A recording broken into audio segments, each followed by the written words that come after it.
What's up everybody? Today I'm going to tell you how to save money on your trip to Thailand. And this video is for people who are planning on a 1 to maybe 6 week vacation somewhere in that neighborhood. This is not really for someone who is planning to come long term, that kind of thing. Let me just jump right into this. That way we can move right along. Hopefully I'll answer most of your questions. If not, you're welcome to leave questions in the comment section below. There are two major ways to save money on your trip to Thailand. The first major way is transportation, how you get here and how you get home. The second is your accommodations. We're going to start with how you get here, flights. I'm going to tell you that I use 3 apps or websites to find my flights to get to and from. Those websites in the order of least used are Skyscanner. That is probably my least used app or website that I use to find flights. Then Cheapo Air. I have used Cheapo in the past. They have been decent, but their customer service is shaky at best. So what I typically do is go with my #1 app, and that is Kayak. If you have never used kayak.com or the Kayak app, I strongly encourage you to try it out. Simply plug in the city you want to go to, the dates that you want to go, and it will pop up a price for you, no problem.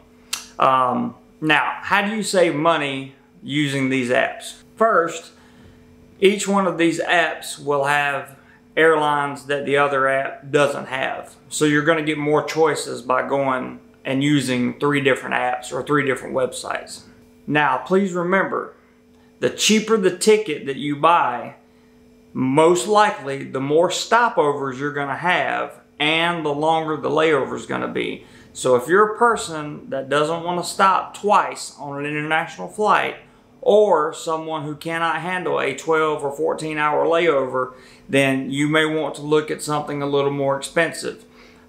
Typically, cheap airfare comes with 2 stops and long layovers most of the time. There are exceptions to the rule, and I'm going to tell you how to get to those exceptions in just a minute.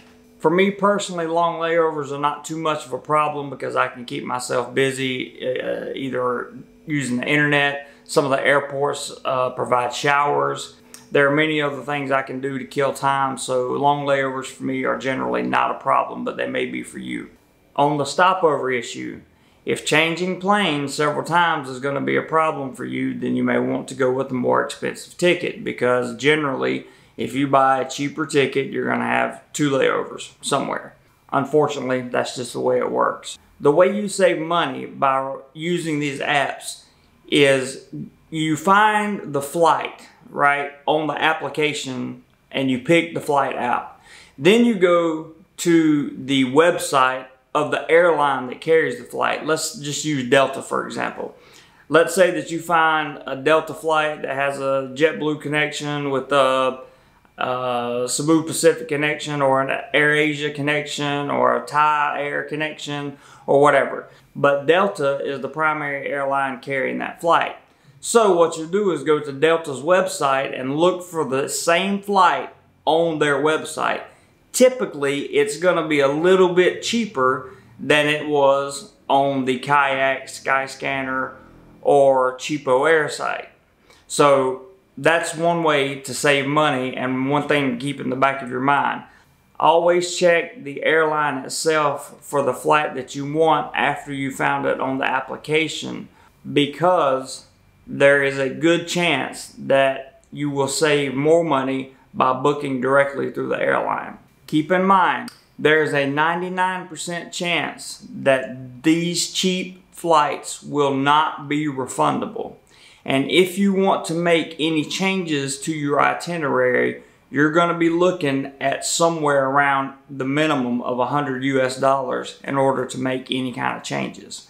You also need to read the fine print very carefully. Make sure your baggage, luggage charges, weights, all of that stuff is included.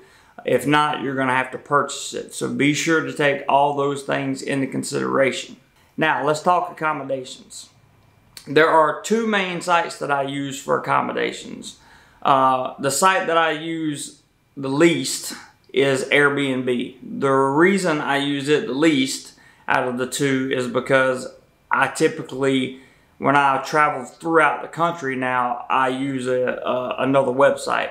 But when I'm flying to a country on vacation, Airbnb is a great option. Each Airbnb, you must remember this, is independently owned and operated, so they all have their own set of rules. Airbnb does provide an umbrella guideline of basic rules, but each house or each apartment or each condo that you stay in that is an Airbnb is usually privately owned and operated. So you need to check to be sure there's no curfew. You need to check to be sure there's no minimum nights required to stay. You need to check for deposits, pets, all that stuff. Be sure you read all the fine print again with Airbnb. Now, the advantage to Airbnb is usually you can get a nice place with everything that you need, Wi-Fi, kitchen, bedroom, etc., for about $15 to $25 a night. That's here in Thailand. Usually you can find something that cheap that gives you access to those things. Oftentimes you will also either have a washing machine at your place or have access to do your laundry locally when you book through Airbnb. So Airbnb is a good option for a short-term traveler. Personally myself, my favorite app to use to book any room is Hotels.com. Hotels.com, if you travel very often, every 10th night that you use them, they give you a free night. They will also give you a free night after you've taken so many surveys on the hotels that you've stayed in with them. There are multiple ways to earn free nights and discounted nights through Hotels.com. Many times after you take a survey or after you fill out a questionnaire for them, they will offer you 10% off of your next booking. They typically give you plenty of time to make that booking, so it's not like you have to book another hotel within 7 days. They usually give you a month or more. There are also a silver and a gold reward program with Hotels.com. To qualify for the silver program, you need to stay at least 10 nights using Hotels.com within your subscription year. Your subscription year simply means when you started using Hotels.com as a subscription service. What does a silver membership entitle you to? Well, it's going to get you a higher priority on hotel rooms that are available. It's also going to get you a lower price on those rooms that are available. I am currently a silver member, about to become a gold member.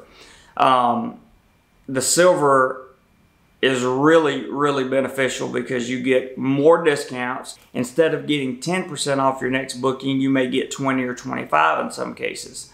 And instead of getting a free night every 10 nights and every 5 surveys, you may get a free night every 3 surveys or 2 surveys that you fill out. Now, the gold membership package, you need to stay at least 30 nights within the calendar year membership of Hotels.com. And the gold package offers all kinds of benefits, things that I'm not even going to go over, but they include VIP services, some travel perks, discounts on accommodation in terms of your ride to and from the hotel, from the airport that you fly in on. There are a number of benefits that come with being a gold member.